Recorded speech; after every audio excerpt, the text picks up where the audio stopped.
students. Today we'll continue the lesson a room 10 into 8. Suddenly, it occurred to Mrs. Malik that maybe the figure painted by the architect was that of her daughter-in-law. How could that be? She was nowhere on the scene when the plan of the house was prepared. But then, she was wearing a maroon colored sari that the figure in the sketch had. Yes, it was maroon color. Mrs. Malik never liked maroon color. It was too loud for her taste. It was girls like her daughter-in-law who were fond of maroon color. जैसे ही अचानक श्रीमती मलिक के दिमाग में ये बात आई कि हो सकता है ये जो पेंटिंग आर्किटेक्ट ने बनाई है हो सकता है उनकी बहू की हो। लेकिन ऐसा कैसे हो सकता है? अचानक उसके माइंड में फिर क्वेश्चन आया। वह तो कहीं भी जब ये मकान बना था तो योजना जो बनी थी तो थी भी नहीं। लेकिन फिर भी जो कलर दिखाया गया है पिक्चर में वो गहरी लाल साड़ी पहने हुए, यह है बहुत ही लाउड कलर है, गहरा लाल है। और श्रीमती मलिक तो कभी इतना ऐसा कलर पहनना पसंद भी नहीं करती हैं। सो उनकी पसंद के अकॉर्डिंग और उनकी एज के हिसाब से देखा जाए तो उनके लिए ये कलर ज़्यादा भड़कीला दिखाई पड़ता है। ये तो उनकी बहू जैसी जो लड़कियां थी जो गहरे लाल रंग की शौकीन होती थी उन्हीं के लिए ज़्यादा सूटेबल है। She can wear maroon, surely, said Mrs. Malik to herself. I wish she could also work as hard as I did. I had every brick of the house laid before my eyes. In the sun, the rain, and the rain. I stood on the side, supervising the construct from early in morning till late in the night. Many a time I helped the mason with mortar and brick. Many time I haul the rubber pipe and spray water on the plastered wall. जल्दी ही उसको इस बात का आभास हो गया। हालांकि ठीक है, निश्चित रूप से ही वह गहरा लाल रंग पहन सकती है, लेकिन मन ही मन में जैसे सोचा उसने कि मैं चाहती हूँ कि वह मेरा जितना काम भी करे, मेहनत भी करे, जितनी मेहनत मैंने की है। और मैंने घर की प्रत्येक ईंट अपनी आंखों के सामने रखवाई, धूप और बारिश दोनों में। मैं खुद निर्माण स्थल पर जल्द सुबह पहुंचती थी और रात को देर तक देखरेख करने के लिए वहां खड़ी रहती थी। कई बार तो कारीगरों की मदद की थी, सीमेंट और मसाला ईंट वगैरह भी ढोई थी। और कई बार मैंने रबड़ के पाइप से उसको घसीटते हुए और प्लास्टर की गई दीवार पर छिड़काव भी किया। क्या ऐसा वो कर सकती? Then there is the house. और इतने में ही वो घर पहुंच गई।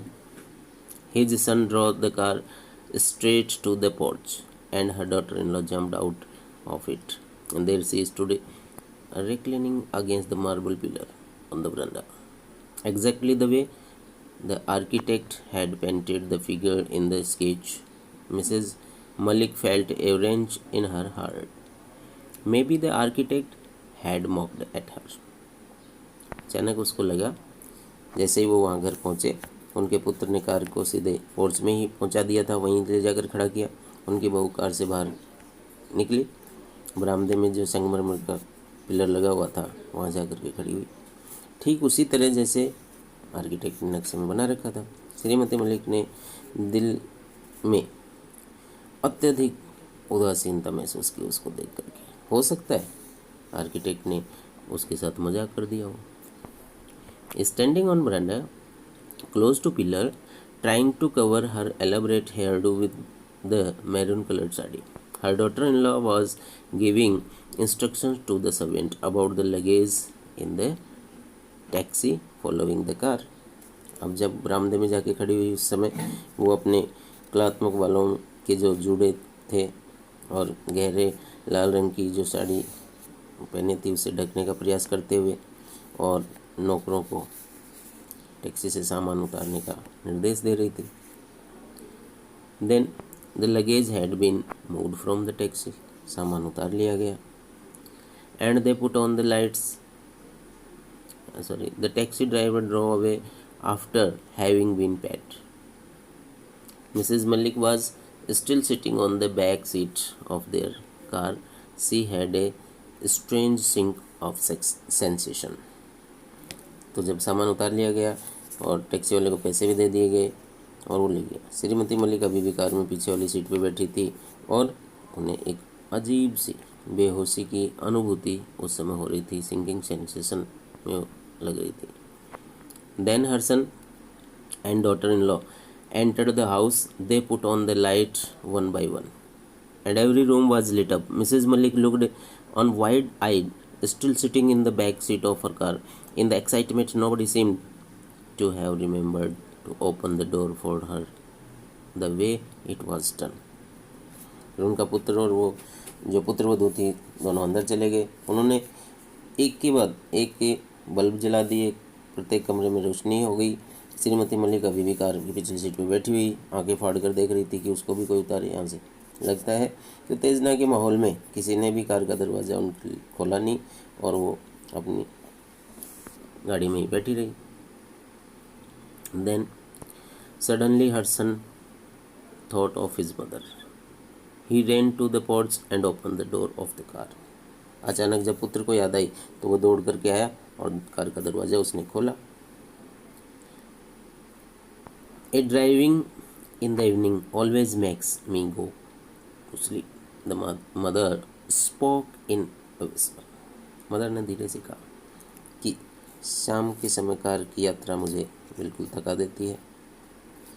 और उसी समय her daughter in law had also come out, वो भी बाहर आ गई, डॉटर इन लॉ भी। एवरी वन वॉज लाफिंग, सबको हंसी आ रही थी। Mrs Malik's daughter-in-law was standing against the marble pillar on the veranda again, and she was trying to cover her hairdo with her maroon-colored sari. और वो जब बाहर आई वापस वहीं पिलर के सहारे खड़ी हो गई और उसने फिर से वही अपने जूड़े को लाल कलर की साड़ी से ढकते हुए या ढकने का प्रयास करते हुए वहाँ खड़ी थी। I am not going to eat. I have no appetite, said Mrs. Malik. I would like to sleep. The servant had laid dinner on the table.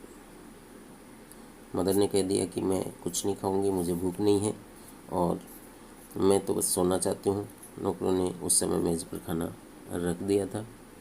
Then you better retire to your room, said daughter-in-law, pointing to room 10/8, and her son conducted Mrs. Malik to it, holding her hand. She was feeling terribly drowsy. और उसके बाद किस तरीके से उसने कह दिया कि ठीक है, खाना नहीं खा रहे हो तो आप अपने घर में जाकर के विश्राम करें, कमरे में जाके विश्राम करें। और फिर उस कमरे की तरफ ही इशारा किया उसने, 10/8 वाले कमरे की तरफ। और पुत्र ने उनका हाथ पकड़ करके वहाँ तक पहुँचाया। And she was feeling terribly drowsy, किस तरीके से नींद को महसूस कर रही थी। Mrs Malik shook her head again.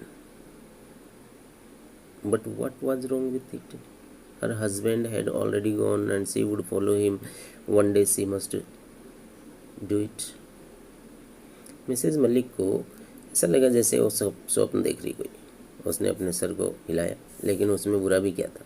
उनका पति तो अब तक जा ही चुका था और वे भी उसी का अनुसरण करेंगी। एक दिन ऐसा उन्हें भी करना ही पड़ेगा। I thought it could be my mother in law's room and after her it might be converted into a store. These words re-echoed in Mrs Malik's ear.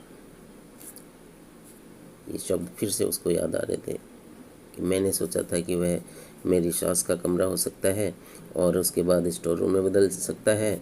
ये शब्द जो थे उसके मिसेज मलिक के खुद के थे जो अब याद आ रहे थे। And then she heard her daughter in law's comment. अचानक उसको फिर अपनी डॉटर इन लॉ के कमेंट सुनाई दिया, जो कह रही थी the house is otherwise very well plan, the lack only a store room, I would like to have a big enough store. मकान बहुत अच्छे से बनाया हुआ है, योजना अंतर्गत बनाया हुआ है, इसमें केवल स्टोर रूम की कमी है। मैं चाहूँगी कि एक पर्याप्त बड़ा स्टोर रूम भी इसमें हो। Mrs Malik heard it and she felt as if she was sinking deep and deep into a bottomless well। और इस तरीके से श्रीमती मलिक ने जब ये बात सुनी तो उन्हें महसूस हुआ कि जैसे वे किसी बिना पेंदे के या बॉटमलेस बहुत ही गहरे कुएं में डूब रही थी। ऐसा उनको महसूस हो रहा था उस समय, क्योंकि ये बात उनकी खुद की कही हुई थी, तो उन्हीं के ऊपर ये बात दोहरा दी गई। तो इस तरीके से ये चैप्टर कंप्लीट होता है। Thank you students.